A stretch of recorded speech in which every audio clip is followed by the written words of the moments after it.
الحمد لله نحمده ونستعينه ونستغفره ونعوذ بالله من شرور أنفسنا ومن سيئات أعمالنا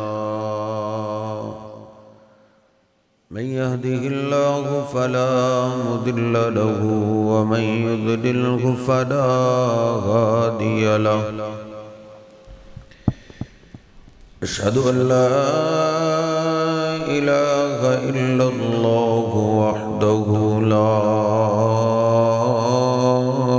شريك له وأشهد أن محمدًا عبده ورسوله اللهم صل على محمد وأزواجه وذريته كما صليت على آل إبراهيم وبارك على محمد وأزواجه وذريته كما باركت على آل إبراهيم إنك حميد مجيد رب اشرح لي صدري ويسر لي أمري واحلل عقدة من لساني يفقهوا قولي رب زدني علما سبحانك لا علم لنا إلا ما علمتنا إنك أنت العليم الحكيم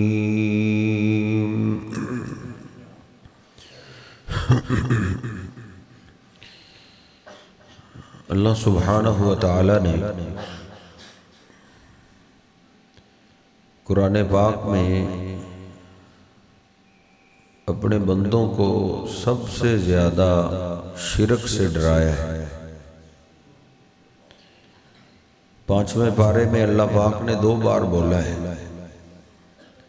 ان اللہ لا یغفر ان یشرک بہ ویغفر ما دون ذلک لمن یشاء، کہ بے شک اللہ سبحانہ و تعالی جو چاہے گا معاف کر دے گا، لیکن اللہ پاک شرک کو معاف نہیں کرے۔ ہم مسلمانوں میں ایک بہت بڑی مصیبت یہ بھی ہے کہ ہم شرک کا نام سننا بھی پسند نہیں کرتے۔ ہم کہتے ہیں یہ شرک والا باز یہ کافروں کے لیے ہے، ہندوؤں کے لیے، سکھوں کے لیے۔ قاری صاحب ہم تو مسلمان، حالانکہ یہ ایسا واز ہے، ایسی تنبیہ ہے کہ اللہ پاک نے یہ تنبیہ ہر پیغمبر کو کی کہ تم نے شرک نہیں کرنا۔ 24ویں پارے میں اللہ سبحانہ و تعالی فرماتا ہے وَلَقَدْ أُوحِيَ إِلَيْكَ وَإِلَى الَّذِينَ مِن قَبْلِكَ، اور میرے حبیب آپ سے پہلے ہر پیغمبر کی طرف ہم یہ وحی کر چکے، اور آج وہی یہ آپ کی طرف بھی کر رہے ہیں لَإِنْ أَشْرَكْتَ لَيَحْبَطَنَّ عَمَلُكَ، اگر آپ نے بھی شرک کیا تو آپ کی بھی نیکیاں برباد ہو جائیں۔ یہ ایسا جرم ہے جو نیکیاں کھا جاتے ہیں، جس سے تباہی ہو جائے۔ اور وہ باپ بڑا سمجھدار اور سیانہ ہے جس کو اپنی اولاد کی فکر ہوتی ہے کہ میری اولاد کہیں اس گناہ کے قریب نہ آ جائے۔ اللہ پاک نے قرآن پاک میں ایک باپ کا تذکرہ کرا، اور باپ کو اللہ نے سیانہ کہا، وہ سیانہ باپ بھی مسلمان ہے، بیٹا بھی مسلمان۔ باپ نے اپنی اولاد کو اس طرح بٹھایا ہوا ہے جس طرح آپ بیٹھے، اور باپ واز کر رہا ہے، اور یہ سمجھانے والی ادا اللہ کو اتنی پسند آئی اللہ نے پورا واقعہ، پورا نقشہ قرآن پاک میں ذکر کر دیا، اور نبی پاک صلی اللہ علیہ وسلم نے اس سورت کا نام ہی سورہ لقمان رکھا۔ اللہ پاک فرماتا ہے وَلَقَدْ آتَيْنَا لُقْمَانَ الْحِكْمَةَ، ہم نے لقمان علیہ السلام کو حکمت سمجھ دی، وہ بڑا سیانہ۔ کون سی ادا اللہ کو پسند ہے؟ اللہ نے پہلی بات یہ ذکر کی ہے اِذْ قَالَ لُقْمَانُ لِابْنِهِ وَهُوَ يَعِظُهُ، اور میرے بندو میرے لقمان کو یاد کرو جب وہ اپنے بیٹے کو سامنے بٹھا کے ان کو واعظ کر رہے تھے، ان کو سمجھا رہے تھے، تو پہلی بات کیا سمجھا رہے تھے؟ یا بنی لا تشرک باللہ، او میرے پیارے بیٹے اللہ کے ساتھ بیٹا شرک نہیں کرے، ان الشرک لظلم عظیم، کیونکہ شرک سب سے بڑا ظلم۔ اللہ نے بڑے انداز سے ڈرایا، انداز بدل سورہ حج میں اللہ پاک فرماتا ہے وَمَن يُشْرِكْ بِاللَّهِ فَكَأَنَّمَا خَرَّ مِنَ السَّمَاءِ، جس کے گھر میں، جس کی زندگی میں، جس کی اولاد میں شرک آ جائے اس کی تباہی ایسے یقینی ہے جیسے اس کو زمین سے اٹھایا جائے، آسمان کے قریب لے جا کے اس کو پٹک کے پھینک دیا جائے، جیسے یہ تباہ ہو جائے گا ویسے ہی وہ تباہ ہو جاتے ہیں جن کی زندگی میں شرک آ جاتا ہے۔ دوسری تیسری منزل سے کوئی گرے کیسے بچے؟ جس کو آسمان سے گرا دیا، لوط علیہ السلام کی پوری بستی کو فرشتے نے اٹھایا، آسمان کے قریب لے جا کے اس کو زمین میں پھینکا، وہ اتنی زور سے لگے کہ نیچے سے پانی نکلا۔ وَمَن يُشْرِكْ بِاللَّهِ فَكَأَنَّمَا خَرَّ مِنَ السَّمَاءِ، اللہ پاک فرماتا ہے جس کی زندگی میں شرک آ جائے وہ ایسے ہی ہے جیسے اس کو آسمان سے پھینک دیا گیا۔ اصل سمجھنے والی بات یہ ہے کہ شرک کہتے کس کو؟ اللہ سبحانہ و تعالی نے 30 کے 30 پاروں میں ڈرایا ہے، اور 29ویں پارے میں سورہ جن میں اللہ پاک فرماتا ہے قُلْ اِنَّمَا أَدْعُو رَبِّي، کہہ دو میں غیبی مدد کے لیے اپنے رب کو آواز دیتا ہوں، وَلَا أُشْرِكُ بِهِ أَحَدًا، میں اللہ کے ساتھ کسی اور کو شریک نہیں کرتا۔ انسان ہے نا، کمزور ہے، اس کی زندگی دکھوں سے بھری ہوئی ہے، پریشانیوں مصیبتوں سے بھری ہوئی ہے، کبھی بہن بھائی کام آ جاتے ہیں، کبھی اولاد کام آ جاتی، کبھی ماں باپ کام آ جاتے ہیں، کبھی دوست کام آ جاتے ہیں، لیکن بسا اوقات ایسی پریشانیاں آتی ہیں جن کا ٹالنا انسانوں کے بس کی بات نہیں ہوتی، پھر انسان کو غیبی مدد کی ضرورت پیش آتی ہے۔ اللہ کہتا ہے میرے حبیب آپ کہہ دو میں غیبی مدد کے لیے اپنے رب کو آواز دیتا ہوں اور اللہ کے ساتھ کسی اور کو شریک نہیں کرتا۔ غیبی مدد کے لیے رب کو آواز دینا یہ توحید ہے۔ غیبی مدد کے لیے کسی پیغمبر کو، کسی ولی کو، کتب ابدال کو، کسی فرشتے کو، کسی جن کو آواز دینا یہ شرک ہے۔ اللہ اس شرک کو معاف نہیں کرے۔ پھر اللہ نے اس کی مثالیں بیان کی ہے کہ تجھے پہ کوئی نیا دکھ نہیں آ گیا۔ اللہ کا ایک پیغمبر ہے، بہت بڑا دکھ آیا کہ بیٹوں نے کہا بابا آپ تو یوسف کو بھیڑیا کھا۔ یہ دکھ حضرت ایک باپ ہی جانتا ہے، جس کو کہتے ہیں ہاتھ سے دفن کر دیں اس پہ تو صبر آ ہی جاتا ہے، لیکن اللہ نہ کرے کسی کا بیٹا گم ہو جائے تو یہ دکھ تو باپ کو بوڑھا کر دے۔ اتنا بڑا دکھ آیا، دیکھ اور ان کے گھر کے بزرگ تھے اللہ کے بندے، پاک پتن والا اور ہے، لاہور والا اور ہے، اجمیر والا اور ہے، ملتان والا اور ہے، ان کے تو گھر کے بزرگ تھے۔ باپ اللہ کا پیغمبر،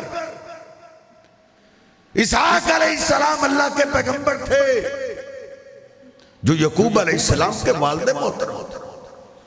ان کے چچا اسماعیل علیہ السلام وہ بھی پیغمبر تھے، ان کی بھی حضرت قبر بنی ہوئی ہے، باپ کی قبر بنی ہوئی ہے، اور دادا پہ تو قربان جائیں ابراہیم علیہ السلام جن کے لیے اللہ نے آگ کو گلزار کر دیا تھا، وہ ابراہیم جن کو اللہ کہتا ہے ابراہیم الذی وفا، لوگو ابراہیم میرا وفادار تھا، اتخذ اللہ ابراہیم خلیلا، اللہ نے ابراہیم کو اپنا گہرا دوست بنا لیا، ان کی قبر پاس۔ اس میں کون سے الجھاؤ والی بات ہے، کون سے جھگڑے والی بات ہے؟ نوجوان غصہ نہ کرنا، ناراض نہ ہونا، پوری سورہ یوسف پڑھ جائیں۔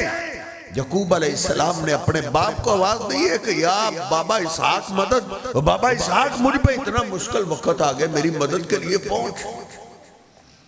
یہ چچا کو آواز دی ہو کہ یا اسماعیل مدد، بابا اسماعیل آ جا، یا ابراہیم علیہ السلام کو آواز دی ہو کہ بابا ابراہیم مجھ پہ اتنا بڑا دکھ آیا ہے، تو بڑی کرنی والا ہے، تو آگ میں چھلانگ لگ گئی تو آگ نے تیرا بال نہیں جلایا تھا، بڑی کرنی والے ہو، آؤ میری مدد کے لیے پہنچو۔ نہیں حضرت جی وہ جانتے تھے غیبی مدد کے لیے مٹی کے نیچے والوں کو نہیں، حضرت غیبی مدد کے لیے رب کو آواز دیا، مٹی کے نیچے بھلے وہ پیغمبر ہو یا ولی ہو ان کو نہیں۔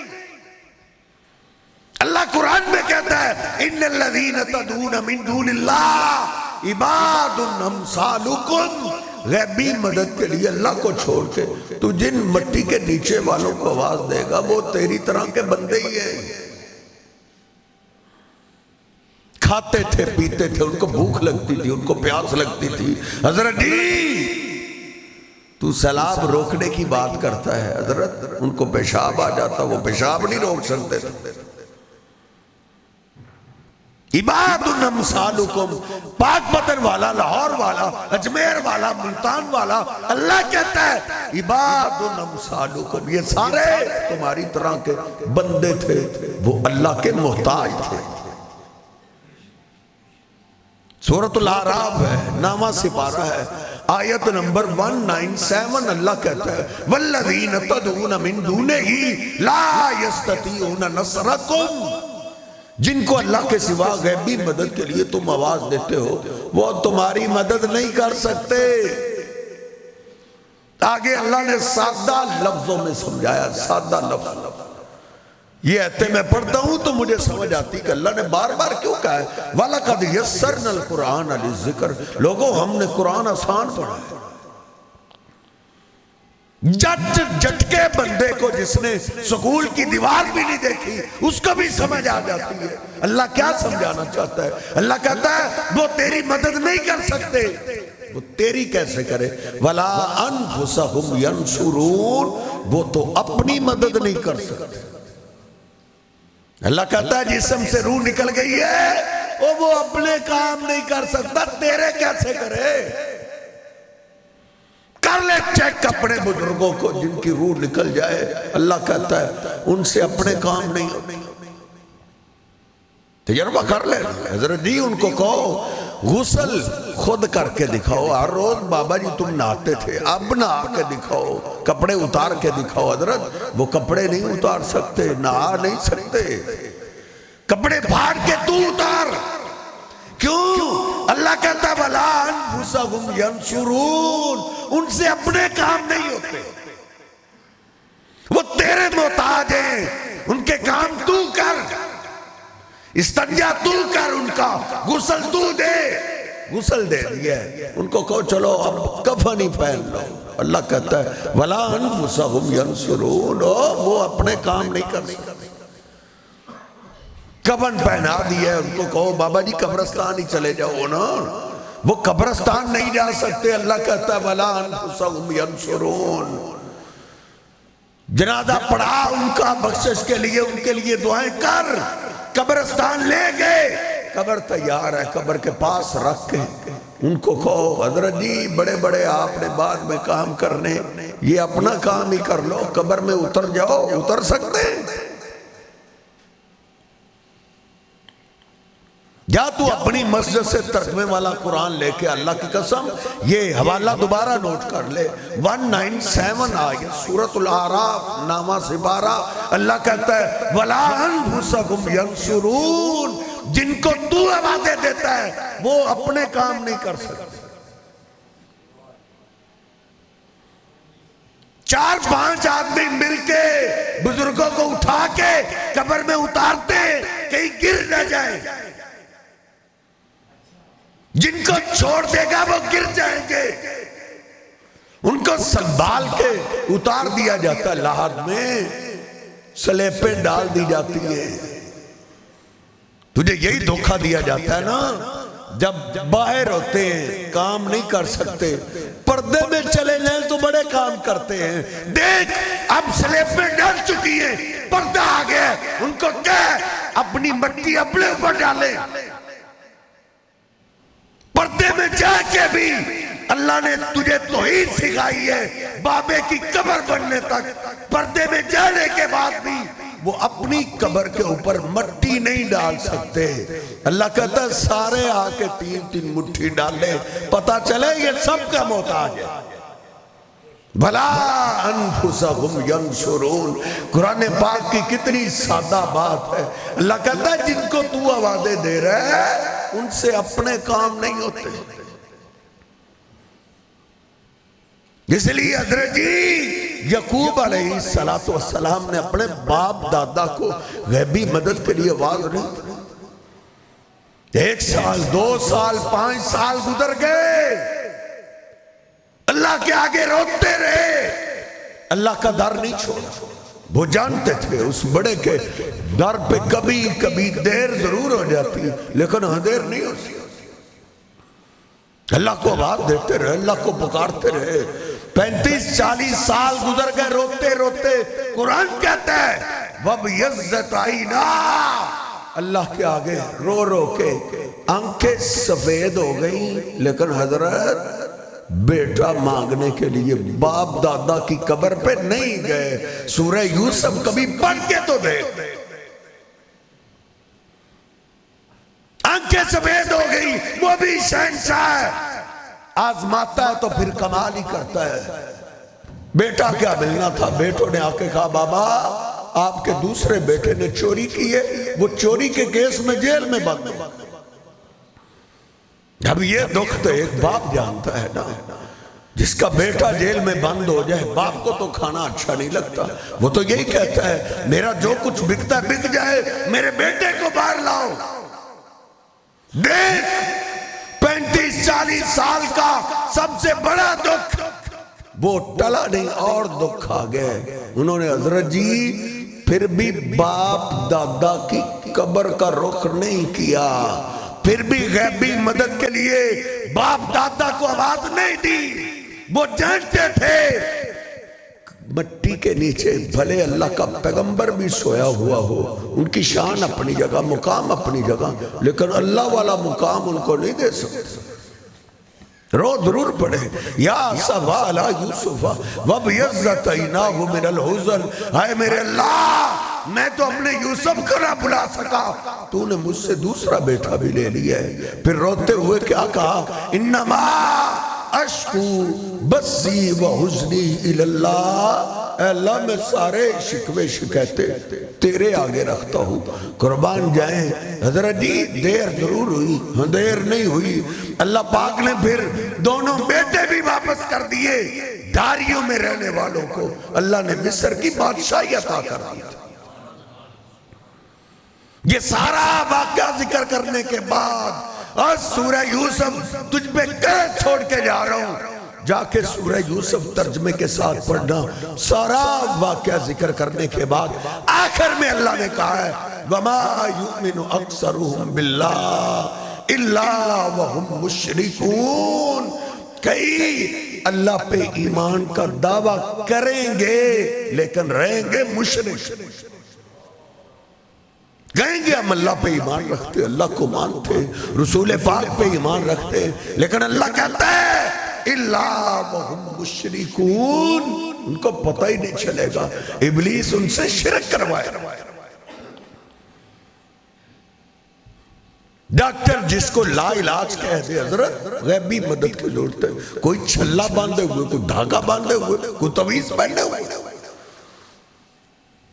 نبی پاک صلی اللہ علیہ وسلم نے اپنے گھر سے لے کے اپنی امت تک کو حضرت جو اپنے طریقے سے اور قرآن پاک سے واز کیا ہے وہ یہی سکھایا ہے غیبی مدد کے لیے نہ نبی کو، نہ علی کو، نہ ولی کو، نہ فرشتے کو، رب کو آواز دیا.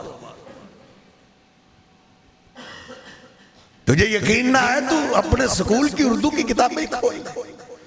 نبی پاک صلی اللہ علیہ وسلم ایک درخت کے نیچے دوپہر کی شدت کی گرمی میں لیٹے ہوئے، تلوار لٹکائی ہوئی، اکیلے دشمن پاس سے گزرا. اس نے موقع کو غنیمت جانا، اس نے آپ کی تلوار کو اتار لیا، تلوار کی نوک سے آپ کو بیدار کرتا ہے، کہتا ہے میں یمنعو کا منی، بلا اس تلوار کے وار سے آپ کو کون بچائے. دشمن کے ہاتھ میں تلوار ہے، میرے حبیب کے ہاتھ خالی ہیں. حضرت میرے حبیب کو غیبی مدد کی ضرورت پیش آئی، آپ نے کس کا نام لیا؟ جس میں کون سے جھگڑے والی بات ہے، کون سے الجھاؤ والی بات ہے، تجھے سمجھ نہیں آ رہی.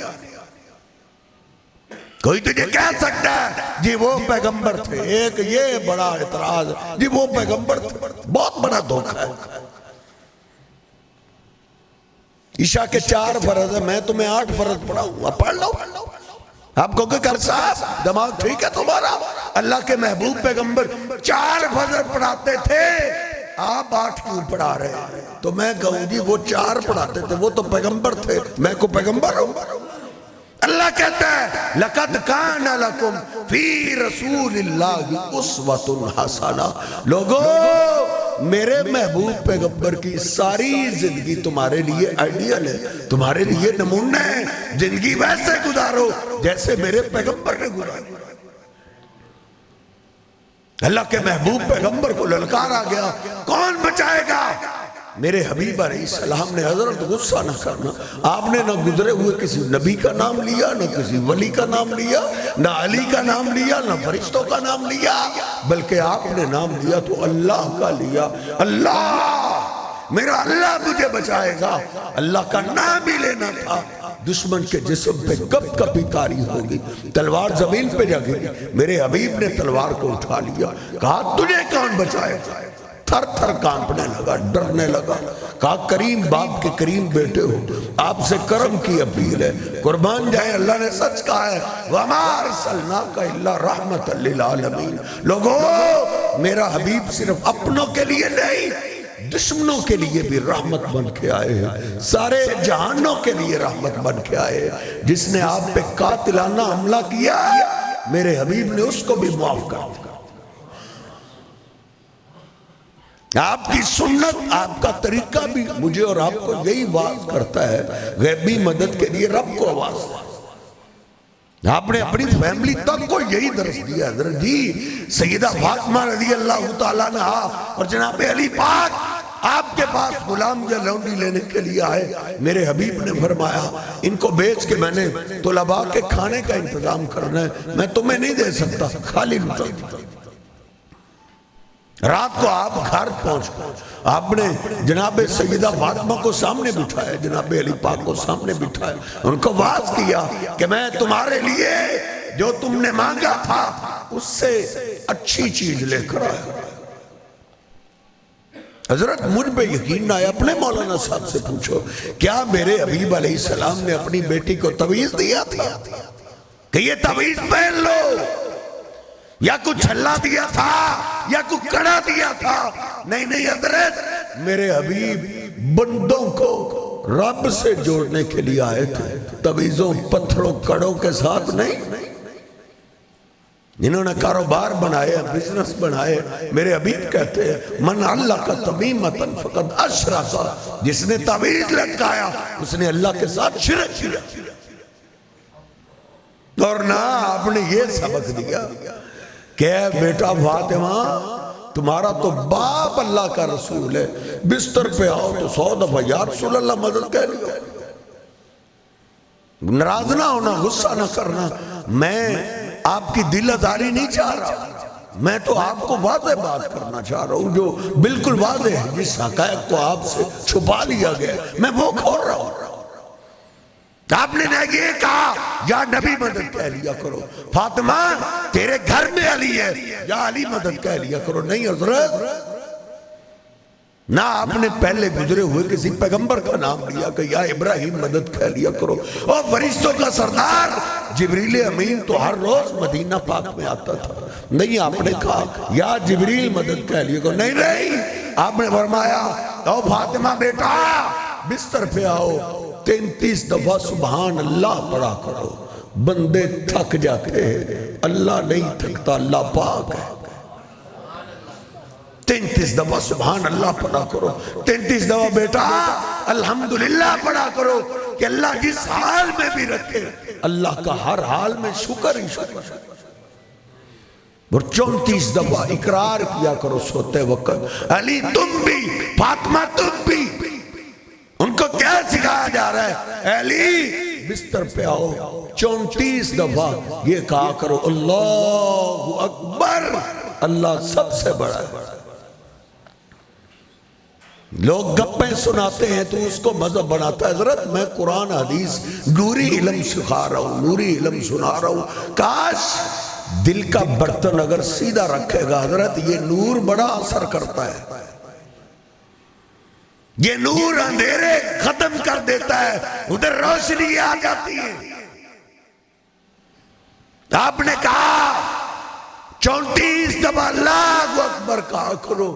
میرا باپ بڑا نہیں، علی بڑا نہیں، سب سے بڑی ذات اللہ کی. جنہوں نے حضرت جی نوری علم کو چھوڑا ہے، گپوں کی طرف گئے ہیں، تو انہوں نے گپیں پھر گھڑی ہیں. کیوں؟ ان کو پتہ ہے ہم سے کسی نے کون سا پوچھنا ہے. یہ تو سارے صلی اللہ والے، یہ سارے سبحان اللہ والے، بات سن کے خوش ہونے والے. خاموشی کی وجہ سے اس نے یہ گپ بھی بنائی کہ اللہ کے پیغمبر کے ساتھ اللہ ایک دفعہ جنت میں جا رہے تھے، حوروں نے کھجوروں کا چھلکا پھینکا ہوا تھا. نعوذ باللہ من ذالک، اللہ ان کو ہدایت عطا کرے. کہتے ہیں اللہ کا پاؤں پھسل گیا، پیچھے سے غوث پاک نے سہارا دے دیا تھا.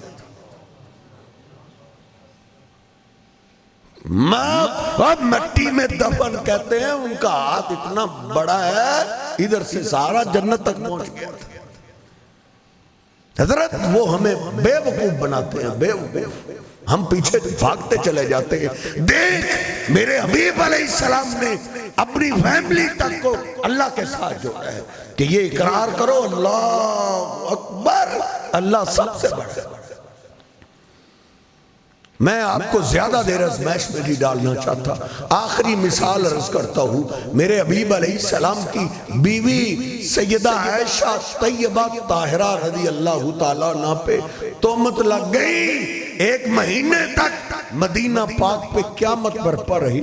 1 مہینے کے بعد نبی پاک صلی اللہ علیہ وسلم جناب صدیق کے گھر میں آئے.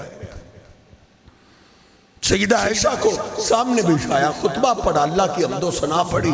پھر کہا عائشہ اگر تو تم بری ہو اللہ بری کر دے گا. وَإِن كُنْتِ أَلْمَمْتِ بِذَنْبٍ فَاسْتَغْفِرِ اللَّهَ وَتُوبِ إِلَيْهِ. عائشہ اگر غلطی ہو گئی ہے تو توبہ کر لو، اللہ معاف کر دے گا. امی عائشہ کہتی ہے جب اللہ کے محبوب پیغمبر نے یہ بولا، آنکھوں میں اندھیرا سا چھا گیا کہ اللہ کے حبیب کیا کہہ رہے ہیں. منافقین کی باتوں میں آپ کیا بول رہے ہیں. میں نے اپنے باپ کو کہا بابا تم اپنی بیٹی کی بات کرو. جناب صدیق رو پڑے. کہا عائش یہاں ہم نہیں بول سکتے، کہیں آواز اونچی ہو جائے، ہماری نیکی برباد نہ ہو جائے. پھر میں نے ماں کو آواز دی، اے امّا، ہائے میری ماں تم بات کرو. ماں تو بیٹیوں کی رازدار ہوتی ہے، تم تو اپنی بیٹی عائشہ کو جانتے ہو، تم بات کرو. وہ بھی رو پڑی. کہا بیٹا ادھر ہماری بات بنتی نہیں، کہیں ہم بول لیں اللہ ناراض نہ ہو جائے. امی عائشہ کہتی ہیں جب باپ نے بھی جواب دے دیا، ماں نے بھی جواب دے دیا، پھر مجھے یوسف علیہ السلام کے باپ کی دعا یاد آ گئی کہ جب دوسرا دکھ آیا تھا ان کی آنکھیں سفید ہو چکی تھی، آنسو ختم ہو چکے تھے، اس بے بسی کے حالت میں انہوں نے اللہ کے آگے کیسے فریاد کی، پھر میں نے بھی ویسے ہی فریاد کی، انما اشکو بسی و حزنی الاللہ، اے اللہ میں پھر شکایتیں تیرے آگے رکھتی ہوں، تو سب جانتا ہے۔ دیکھ ادھر توحید کی اخیر ہو گئی ہے، میری امی عائشہ کے سامنے کون بیٹھا ہے اور زندہ بیٹھے، کون تشریف فرمائے؟ میرے تیرے محبوب پیغمبر تشریف فرمائے۔ حضرت جی ان سے اللہ کائنات میں کوئی نہیں ہے، تول دے ان پاک پتن والوں کو، اجمیر والوں کو، ملتان والوں کو، لاہور والے کو، تول دے میرے محبوب پیغمبر سے۔ میرے آقا خود فرماتے ہیں ایک پلڑے میں میں تھا، دوسرے پلڑے میں ایک آدمی، میرا وزن بھاری، پھر 10 سے تولا گیا، میرا وزن پھر بھی بھاری رہا، پھر 100 سے، پھر 1000 سے، میرا وزن پھر بھی بھاری رہا۔ دوسرا فرشتہ بول اٹھا، ارے ان کو کب تک تولو گے؟ ان کے مقابلے میں سارے انبیاء اولیاء بھی تول دو، ان کا وزن پھر بھی بھاری رہے گا۔ لیکن حضرت شان اپنی جگہ ہے، شان جتنا مرضی ہو اللہ کے برابر نہیں، اللہ کے برابر کوئی نہیں ہو سکتا۔ یہ پاکستان کے بزرگ کیسے مقابلہ کر سکتے ہیں؟ میرے حبیب کی شان کا مقابلہ حضرت پیغمبر بھی نہیں کر سکتے۔ معراج کی رات بھی اس بات کی گواہ ہے، میرے حبیب علیہ السلام کو لے کر بیت المقدس میں پہنچے، جبریل امین ساتھ ہیں، سارے انبیاء رسول اللہ نے جمع کر دیے۔ کس لیے جمع کیے؟ اللہ نے ان کو 2 رکعت نماز پڑھنے کو حکم دیا ہے، پڑھ کیوں نہیں رہے؟ ان کو امام کا انتظار ہے۔ امام کون؟ جبریل نے میرے حبیب کے ہاتھ سے پکڑا، مصلی پہ کھڑا کر دیا، آقا یہ سارے انبیاء شانوں والے ہیں، ان میں ابراہیم جیسے خلیل بھی ہیں، یوسف جیسے حسین بھی ہیں، موسیٰ جیسے کلیم بھی ہیں، لیکن اللہ کے ہاں سب سے زیادہ شان آپ کی ہے۔ آپ کی موجودگی میں کوئی دوسرا پیغمبر بھی مصلی امامت پہ نہیں آ سکتا۔ میری امی، تیری امی عائشہ نے، اگر تو مسلمان ہے، اگر ایمان کا دعویٰ کرتا ہے، تیری بھی ماں ہے، میری بھی ماں ہے، میرے امی جان کے سامنے میرے اور آپ کے محبوب پیغمبر زندہ بیٹھے۔ حضرت مجھ پہ یقین نہیں آتا، اپنے مولانا صاحب سے کتاب حدیث کی لے کے آ، میں تجھے نکال کے دیتا ہوں۔ میری امی عائشہ نے اللہ کے پیغمبر کو آواز نہیں دی، یا رسول اللہ مدد نہیں کہا، یا نبی مدد نہیں کہا، یا محمد مدد نہیں کہا، یا علی مدد نہیں کہا، یا حسین مدد نہیں کہا، یا ابراہیم مدد نہیں کہا، یا جبریل مدد نہیں کہا۔ آواز دی تو زندہ حی القیوم کو آواز دی، انما اشکو بسی و حزنی الاللہ، اے اللہ میں سارے شکوے شکایتیں تیرے آگے رکھتی ہوں۔ میری امی کہتی ہے ابھی الفاظ جاری ہوئے، تھوڑی دیر گزری ہے، اللہ کے پیغمبر مجھے آواز دے رہے، یا عیش قومی احمد اللہ، عیش تیری یہ ادا اللہ کو اتنی پسند آئی ہے، کھڑی ہو جاؤ، اللہ کا شکریہ ادا کرو۔ میرے حبیب علیہ السلام بشارت دینے لگے، عیش تیری شان میں تو اللہ نے قرآن اتار دیا، سبحانک ھذا بہتان عظیم۔ میرے حبیب نبی پاک صلی اللہ علیہ وسلم نے آپ پہ اترنے والا ایک ایک نوری علم مجھے اور آپ کو حضرت جی یہی سبق سکھاتا ہے۔ غیبی مدد کے لیے رب کو آواز دیجئے۔ قرآن پاک کا آغاز ہی اللہ نے یہاں سے کیا ہے۔ مسجد میں آنے والے، وضو کرنے والے، اللہ کے سامنے قیدی بن کے کھڑے ہونے والے، ادھر اقرار کر ایاک نعبد و ایاک نستعین، اللہ عبادت بھی ہم تیری ہی کریں گے اور مدد کا سوال بھی تجھ سے کریں گے۔ یہ حضرت جی غیبی مدد ہے، غیبی مدد۔ 15-20 سال ہو گئے پاکستان کی فضا میں یہ آیت گونج رہی ہے، بچے بچے تک کو یاد کروا دی گئی ہے۔ کاش اس کو دل میں جگہ دے اور ترجمے والا قرآن گھر میں کھول، ادھر اس کا ترجمہ پڑھ کہ بندہ اللہ کے سامنے کیا اقرار کرتا ہے، ایاک نعبد و ایاک نستعین، اللہ عبادت بھی ہم تیری کریں گے اور مدد کا سوال بھی تجھ ہی سے کریں گے، غیبی مدد کا سوال اللہ سے کرنا یہ توحید ہے، اللہ کے علاوہ کسی اور سے کرنا یہ شرک ہے۔ اللہ سبحانہ و تعالی مجھے اور آپ کو عقیدہ توحید سمجھنے کی توفیق عطا فرمائے۔ وَأَقُولُ قَوْلِي هَٰذَا أَسْتَغْفِرُ اللَّهَ لِي وَلَكُمْ وَلِسَائِرِ الْمُسْلِمِينَ۔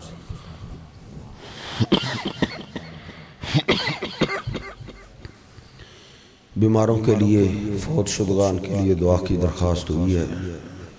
لا الہ الا اللہ وحدہ لا شریک لہ لہ الملک ولہ الحمد وہو علی کل شیء قدیر۔ اللہم صلی علی محمد وازواجہ وذریتہ کما صلیت علی آل ابراہیم وبارک علی محمد وازواجہ وذریتہ کما بارکت علی آل ابراہیم انکا حمید مجید۔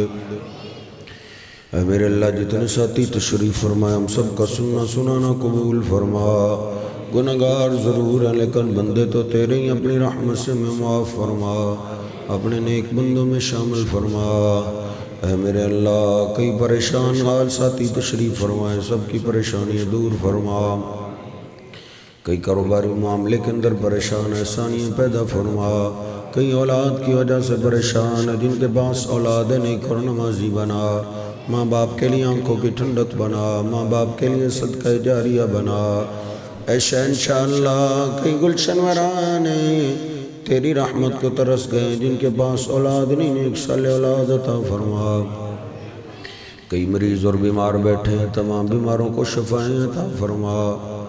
اے میرے اللہ ایک دوست ہے، ان کی والدہ محترمہ بیمار ہیں، اللہ ان کے لیے دعا کی درخواست کی گئی ہے، اللہ ان کو شفا عطا فرما۔ اے میرے اللہ جن کے بھی پیارے بیمار ہیں ان کو شفا عطا فرما۔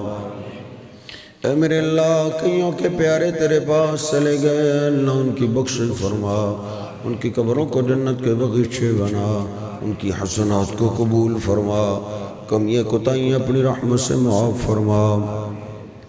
اے میرے اللہ اس مرکز کو قیامت تک آباد فرما، جو تیرے گھر کو آباد کرنے میں لگے ہوئے ہیں تو ان کے گھروں کو آباد فرما، ان کے مال جانستوں کی حفاظتیں فرما، ان کے کاروبار میں برکتیں عطا فرما۔ اے میرے اللہ جہاں جہاں بھی مساجد و مدارس سے سب کی حفاظتیں فرما، سب کے اخراجات غیبی خزانوں سے پورے فرما۔ اے میرے اللہ جن ساتھیوں نے اہتمام کیا، انتظام کیا، پیسہ خرچ کیا، وقت لگایا، اللہ ان کی محنتیں قبول فرما۔ اے میرے اللہ یہ ملک ہم نے تیرے نام پہ حاصل کیا ہے تو خود اس کی حفاظتیں فرما، ضروریات زندگی آسان بنا۔ اے میرے اللہ جنہوں نے یہ پروگرام بنایا ہے، پیسہ خرچ کیا، اللہ ان کی نیک حاجات پوری فرما، دنیا آخرت میں ہم سب کی عزتوں کی حفاظتیں فرما۔ ربنا ظلمنا انفسنا وان لم تغفر لنا وترحمنا لنكونن من الخاسرين۔ ربنا تقبل منا انك انت السميع العليم وتب علينا انك انت التواب الرحيم۔